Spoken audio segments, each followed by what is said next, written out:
Você é luz, é raio, estrela e luar. Manhã de sol, meu iaia, meu ioiô. Você é assim e nunca meu não. Opa! Você é luz, é raio, estrela e luar. Será que esse trecho da música é realmente um trecho real? Será que alguém consegue ser luz e raio ao mesmo tempo? Nós vamos descobrir agora em nossa aula a respeito de figuras de linguagens. Vamos lá!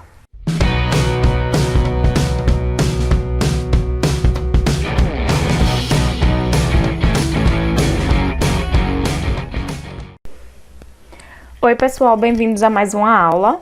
Hoje nós vamos falar a respeito das figuras de linguagem. Como vocês viram aí na música, né? É uma música do aclamado Vando. Fez bastante sucesso na época, né? Já é um artista falecido. Mas o que a música coloca, certo? Está relacionado a figuras de linguagem. Você é luz, é raio, estrela e luar. Né? É uma comparação, mas é uma comparação um pouco diferenciada que a gente vai verificar em seguida, ok? Nós estamos falando da aula 6 do módulo. Acompanhem com o módulo de vocês, né? Até agora nós já vimos alguns conteúdos que são bastante pertinentes para a avaliação do Enem.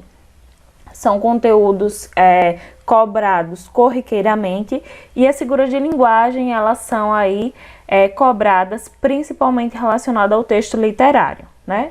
Pode vir relacionada também ao gênero textual, relacionada também à questão das propagandas, certo? Vamos lá. Figura de linguagem é uma forma de expressão que consiste no emprego de palavras em sentido figurado, isto é, em sentido diferente daquele em que convencionalmente são empregadas. Nós já vimos essa definição, né, de denotação e conotação, inclusive na aula passada. Sobre semântica, a gente já relembrou, né? Então, as figuras de linguagem estão relacionadas ao sentido conotativo da linguagem. Por isso que está mais relacionada à linguagem literária, né? Não é a linguagem objetiva. E aí nós vemos essa linguagem literária, claro, nos textos da literatura, né? Romances, poesias, nas músicas, né? Como nós acabamos de ouvir agora, uma música que utiliza, né, da figura de linguagem, metáfora, que a gente vai verificar. Essas figuras de linguagem, elas são muito importantes, né, nós entendermos e conseguirmos visualizar ela dentro do texto, porque o Enem gosta bastante de cobrar, né, essas questões. Pega dois textos, né, pede para você talvez fazer uma comparação, identificar quais são as figuras presentes naqueles textos. Então é importante vocês ficarem atentos aí a essas figuras de linguagem, ok? Então, para iniciarmos, nós temos aí 4 principais tipos de figuras de linguagem. A primeira, figuras de som, né? Como o próprio nome já diz, está relacionada ao sistema auditivo, né? Claro que vocês vão analisar textualmente, certo? Mas está relacionada ao som das palavras, das situações. Nós temos as figuras de construção ou figuras de sintaxe. Está relacionada à escrita, né, a forma de organização de algumas palavras. 3, figuras de pensamento. Está relacionada ao campo das ideias, da semântica, né, do sentido em que essas palavras estão aí colocadas, qual é o contexto, o que elas, né, quer passar a partir daquela situação.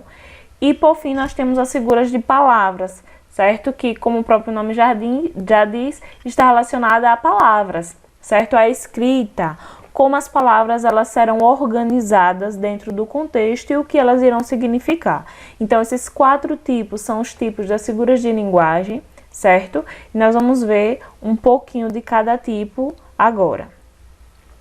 Para começarmos, nós vamos começar pela última citada, que são as figuras da palavra, né? Nós temos algumas, vocês veem aí algumas elencadas, certo? Porém, prestem bastante atenção na comparação, na metáfora e metonímia, certo? São figuras de linguagem que são bastante recorrentes em várias questões, e eu não estou falando apenas de Enem, está relacionada também a questões de concurso público, então é importante compreender, né, como ela se dá. Comparação, né, como nós já vivenciamos no nosso dia a dia, comparação é uma situação em que a gente faz a gente traz uma relação de semelhança entre o ínter e outro.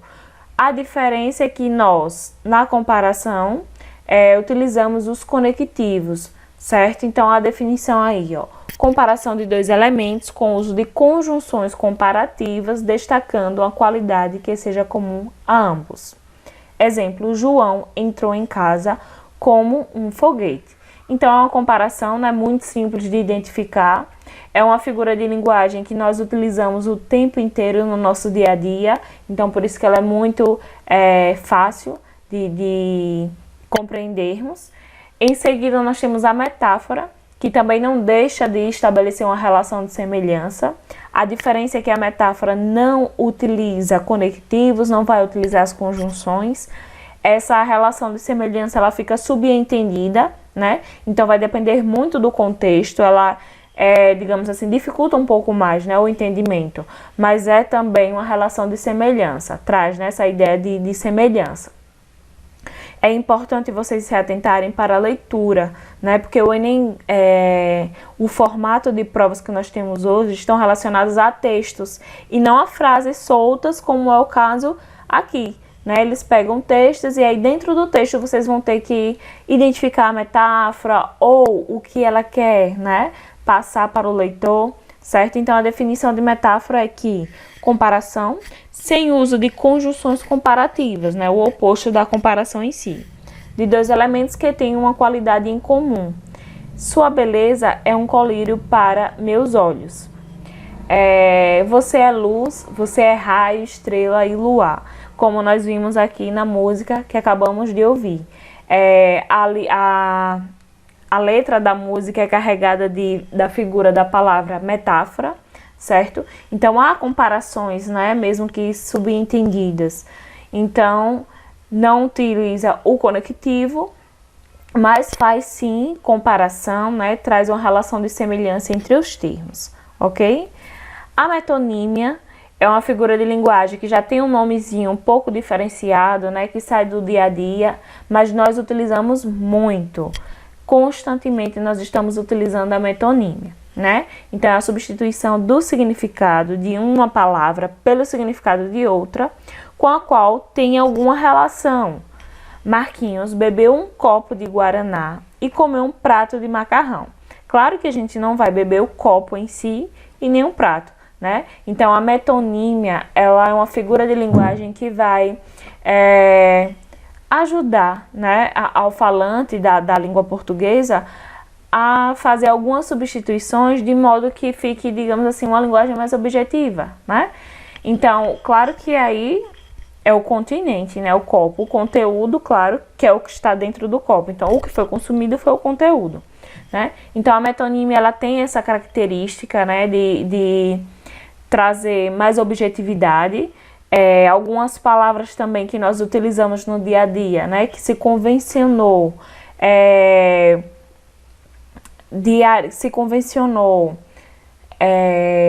digamos assim, na sociedade, né, algumas palavras que nós utilizamos já faz referência àquele produto, como as marcas, né, Omo, Que Boa, Nescau, Leite Moça, várias e várias palavrinhas que nós temos, várias marcas, e aí a gente começa a Cotonete. Então, nós começamos a compreender, né, a partir da marca, mas não é necessariamente o nome do produto, certo? Além disso, nós temos a catacrese, né, que é a atribuição de novo significado a um termo já existente e consagrado.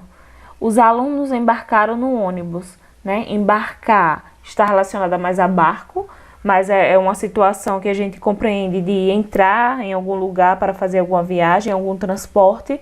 Então, convencionalmente, né, nós modificamos um pouco o significado, a semântica, o sentido de algumas palavras, certo? E isso é totalmente aceito dentro da língua portuguesa. Essa questão, né, das figuras de linguagem, elas só são um pouco mais complicadas quando eu falo de um texto mais formal, né, de um texto que precisa ser objetivo, como a redação de Enem. É um texto que eu não posso enfeitar muito a linguagem, eu preciso ser objetiva. Então, um tipo de texto que não é interessante eu utilizar as figuras de linguagem, certo? Mesmo porque as figuras de linguagem elas irão imprimir uma característica de conoticidade, né, no sentido figurado, o que pode dificultar o entendimento do leitor, do revisor e acabar descontando pontos em algumas competências, certo? Além disso, nós temos a perífrase ou antonomásia, né, a troca de um nome próprio por uma circunstância, um título ou uma qualidade a que ela se refere, né? É utilizar uma expressão que signifique a pessoa, né, como o poeta dos escravos, né, é o Castro Alves, o escritor Castro Alves, é conhecido como tal, certo? Então, nós utilizamos a característica, aquilo que ficou convencionado socialmente, para fazer a substituição.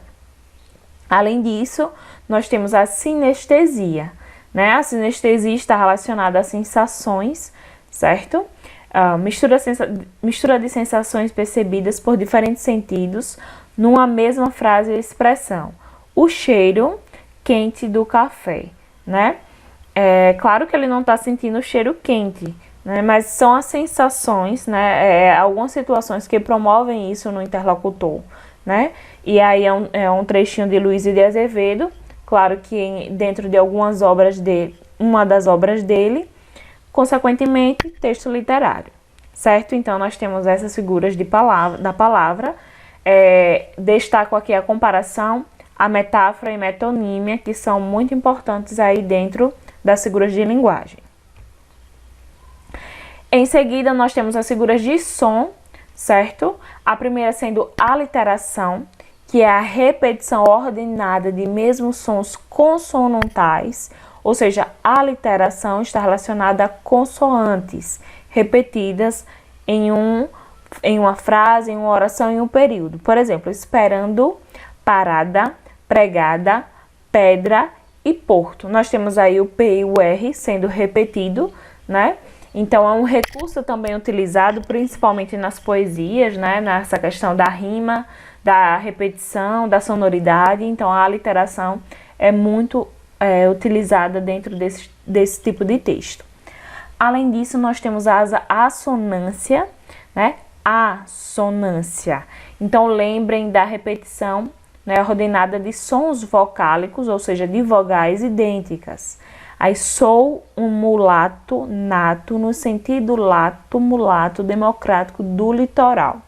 Nós temos aí o U, né? Em alguns momentos o O com o som de U, mas como a figura está relacionada ao som, nós precisamos observar o som, né? Então, nós temos a repetição aí do U, né? De forma exacerbada, exagerada, mas aí nós temos a assonância se fazendo presente nesse trecho. E em seguida nós temos a paronomácia, né, a aproximação de sons parecidos, mas de significados diferentes. Eu que passo, penso e peço, né?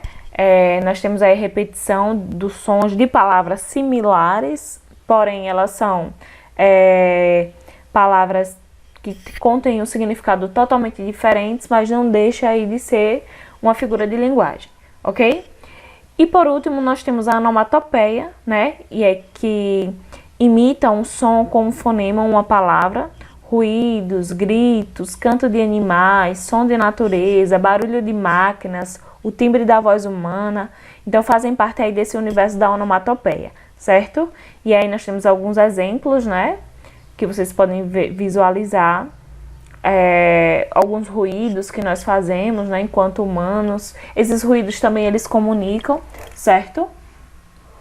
Além disso, as poesias, né, que os autores utilizam a onomatopeia para enfatizar, para chamar a atenção, ok? Então, prestem bastante atenção na questão da aliteração e assonância para vocês não misturarem, né, as informações, porque são repetições, mas uma está relacionada a consoante e a outra relacionada a vogais. Então, destaquem essas duas figuras, ok? Em seguida, nós temos as figuras de pensamento, está relacionada a ideias, né, aos nossos pensamentos, à semântica também das coisas.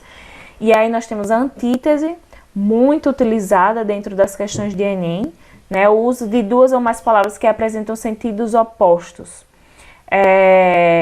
Por exemplo, a casa que ele fazia, sendo a sua liberdade, era a sua escravidão. Então, percebam a aproximação de liberdade e escravidão, palavras do campo semântico totalmente diferente, mas estando aí em um mesmo lugar, certo? Então, essa antítese, ela vem aproximar termos opostos, dentro de um mesmo período, dentro de um mesmo poema. Então, anotem e destaquem a antítese. Além disso, nós temos o eufemismo. Eufemismo consiste na suavização, né, das expressões.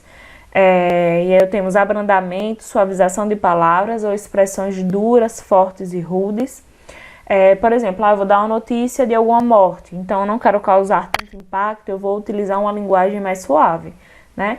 Então, Dona Carlotinha passou dessa para melhor, né? Ou seja, morreu, faleceu. Além disso, nós temos a hipérbole, né? A hipérbole é uma figura de linguagem que está relacionada ao exagero nas palavras. O que a gente vê de hipérbole por aí não está no gibi. Exagero proposital de uma expressão com o objetivo de reforçar uma ideia. Eu já lhe disse isso 1.300.000 vezes. Claro que não é exatamente, né, esse valor, mas nós fazemos uso da hipérbole como um recurso, né, argumentativo, certo? Então, ela é muito também cobrada dentro das provas de Enem, então fiquem atentos, ok? A ironia, né, o uso ironia, que é uma figura de linguagem muito utilizada, certo? Por nós, leitores, por nós, escritores e faladores da língua portuguesa. Então, o uso de palavras ou expressões cujo significado é o contrário, né, daquilo que se quer dizer. Então, que bonito, colando na prova. A ironia, creio que seja uma das figuras mais simples de se entender, né, porque nós convencionalmente somos formados, né, por ironias, então é muito fácil. Além disso, nós temos a prosopopeia ou personificação, certo? Atribuição de características humanas a seres inanimados, ou seja, que não tenham vidas. Então, vocês podem fazer o link aí de prosopopeia, personificação de persona, né, pessoa, certo? E aí nós temos um exemplo, o Sol andava com o viajante, né? Não necessariamente o Sol enquanto satélite, né? A gente faz aí uma transposição, né, de Sol como sendo uma pessoa que viaja com outra, ok? Então, eu utilizo aí a figura de linguagem prosopopeia.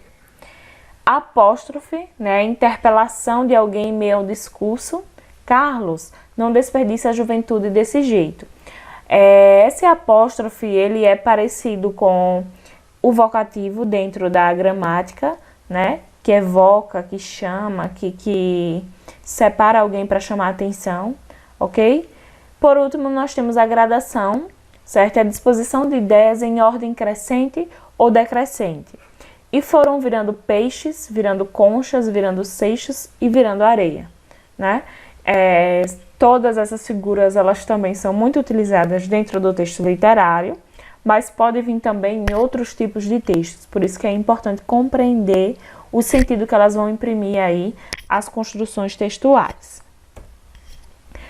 Por último, nós temos os exemplos de figuras de sintaxe ou de construção, né, que é a organização das palavras dentro do discurso, dentro do texto. Nós temos alguns exemplos aqui, né, alguns tipos. A elipse, né, que é a omissão de um termo anteriormente enunciado ou sugerido na oração ou no contexto. Exemplo, são indisciplinados, mas acredito que meus alunos serão aprovados. Então, foi omitido, né, aí na primeira oração, nomear alunos, mas dentro do contexto a gente consegue compreender perfeitamente bem. O segundo exemplo, a segunda situação está relacionada a zeugma, né, o tipo de elipse que omite um termo anteriormente expresso, né, o contrário, a zeugma, vai justamente omitir algo que já foi dito anteriormente, diferente da elipse, que não tem necessariamente essa ordem. Os adultos foram para o trabalho, as crianças para a escola, né? Foi suprimido aí o foram, né? As crianças foram para a escola porque nós conseguimos compreender a partir da leitura. O assíndeto, que é a figura de construção caracterizada pela omissão das conjunções. Então, ao invés de colocar conjunções, eu coloco as vírgulas, né? Como no exemplo aí. A tua raça quer partir, guerrear, sofrer, vencer, voltar. Além disso, nós temos o polissíndeto, né, que caracteriza-se pela repetição enfática de conectivos, né, essa repetição. E nós temos um exemplo aí, ó, e sob as ondas ritmadas, e sob as nuvens e os ventos, e sob as pontes e sob o sarcasmo, e sob a gosma e sob o vômito, né, um exagero até, muito usual dentro de textos literários também, certo? Essa repetição de forma exagerada. O pleonasmo, né, que são repetição de ideias com o objetivo de enfatizá-las. Nós utilizamos muito o pleonasmo dentro do nosso dia a dia, subir para cima, descer para baixo. O exemplo que eu tenho aí é: arregaçou as mangas e encarou de frente a situação. Encarar já é de frente, né, mas nós utilizamos essas palavras de modo que se torne mais enfática a ação, né, para que eu seja mais claro para o leitor ou ouvinte. A silepse, também conhecida como concordância ideológica, né, pode referir-se ao gênero, número e pessoa. Todos neste país somos importantes no combate à violência, certo? Então, claro que são situações que a gente precisa analisar o contexto, né? Não é tão simples assim, mas é um conteúdo tranquilo se a gente começar a praticar, né? A observar dentro dos textos e principalmente responder questões. Nós temos o hipérbato, caracteriza-se pela troca da ordem direta dos termos da oração. Não confundam com hipérbole. Hipérbole é o exagero, né, da situação. O hipérbato está relacionado à questão da escrita, certo? Ouviram do Ipiranga as margens plácidas de um povo heróico brado retumbante, né? Nós temos aí uma inversão, certo? Dentro da oração, caracteriza pela troca da ordem direta dos termos da oração.